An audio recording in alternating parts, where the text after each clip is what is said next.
आज आपण ज्वारी बाजरीच्या पिठापासून मस्त अशी टम्म फुगलेली भाकर कशी बनवायची ते बघणार आहोत। नमस्कार मंडळी, कीर्ती डिलाइट्स अँड लाईफ या यूट्यूब चॅनलमध्ये तुमच्या मनापासून स्वागत आहे।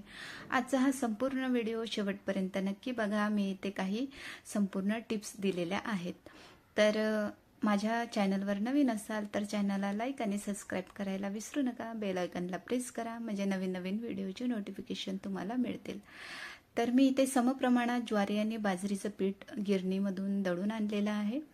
तर चला भाकर बनवूयात। सर्वात आधी आपण परातमध्ये हातात मावेल एवढं पीठ घेऊयात आणि गॅसवर पाणी गरम करायला ठेवलं आहे। तर पाणी खूप जास्त गरम करायचं नाही, कोमट मी इथे पाणी वापरणार आहे।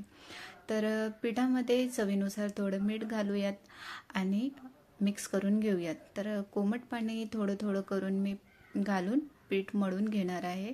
जर तुम्हाला थंड पाण्याचा वापर करायचा असेल तर थंड पाण्याने पण तुम्ही पीठ भिजवू शकता, पण मी इथे कोमट पाण्याचा नेहमी वापर करते। भाकर बनवताना सर्वात महत्त्वाची टिप्स म्हणजे भाकरीचं पीठ एकदम छान मळून घ्यायचं आणि जर भाकरीचं पीठ व्यवस्थित मळलं नाही तर भाकरीला भेगा फुटतात, फुगत नाही किंवा वातळ होते। त्यामुळे भाकरीचं पीठ एकदम छान मळून घ्यायचं। तर बघू शकता या पद्धतीने मी भाकरीचं पीठ मळून घेतलं आहे। तर भाकरीचा उंडा असा हातावर गोल आकार करायचा आणि परातमध्ये पीठ टाकायचं आणि त्यावर अशी भाकरी थापून घ्यायची। तर हलक्या हाताने आपण भाकर थापून घेता। तर मी इथे पातळच भाकर बनवते, जाड भाकर बनवत नाही आहे इथे। जर तुम्हाला जाड भाकर हवी असेल तर तुम्ही जाड पण भाकर इथे बनवू शकता।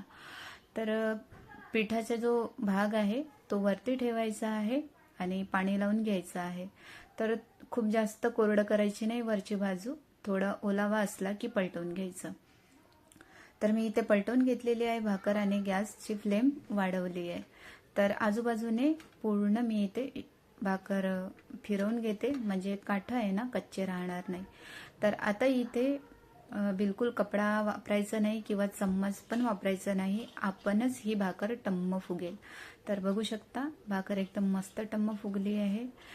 तर तुम्ही पण या पद्धतीने नक्की बनवून बघा। तर दुसरी भाकर पण मी याच पद्धतीने बनवून घेणार आहे। पहिली भाकर आपली झालेली आहे, तर दुसरी भाकर आपण याच पद्धतीने बनवायला घेऊयात। तर बाजरीचा गुणधर्म हा उष्ण असतो आणि ज्वारी थंड असते, त्यामुळे दोन्ही मी समप्रमाणात दळून घेतलेला आहे। हिवाळा चालू आहे त्यामुळे मी ही पीठ समप्रमाणात दळून आणलेला आहे।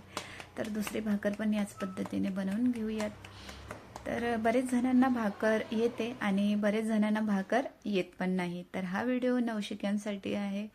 तर भाकर फुगण्यापासून तर भाकर मऊ राहण्यापर्यंत आपल्या आरोग्यासाठी ज्वारी बाजरी खूप फायदेशीर आहेत। ज्यांना मधुमेहाचा त्रास आहे त्यांनी ज्वारीची भाकरी नक्कीच खावी आणि हिवाळा चालू आहे, ज्वारी बाजरी मिक्स करून जरी भाकर बनवली तरी उत्तम आहे।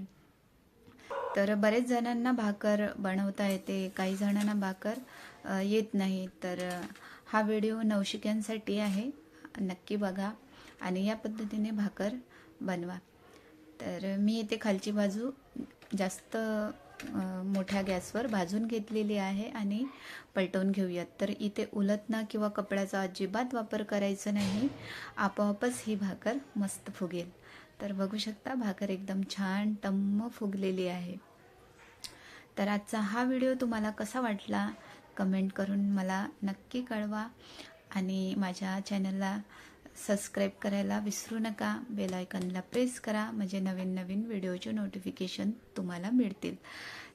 तर भाकर एकदम गरम आहे, तर वाफ निघेपर्यंत आपण थोडे भाकरीला गार करूया आणि आतपर्यंत शिजले की नाही ते पण मी तुम्हाला इथे दाखवणार आहे।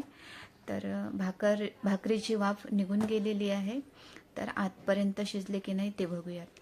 तर बघा वरचा पापुद्रा मी पूर्ण काढून दाखवते आणि आतमधला भाग पण एकदम छान शिजलेला आहे। तर अशी भाकर बनवायची असेल ना तर मग हा व्हिडिओ पूर्ण बघा आणि नक्की या पद्धतीने भाकर बनवून बघा तुम्ही।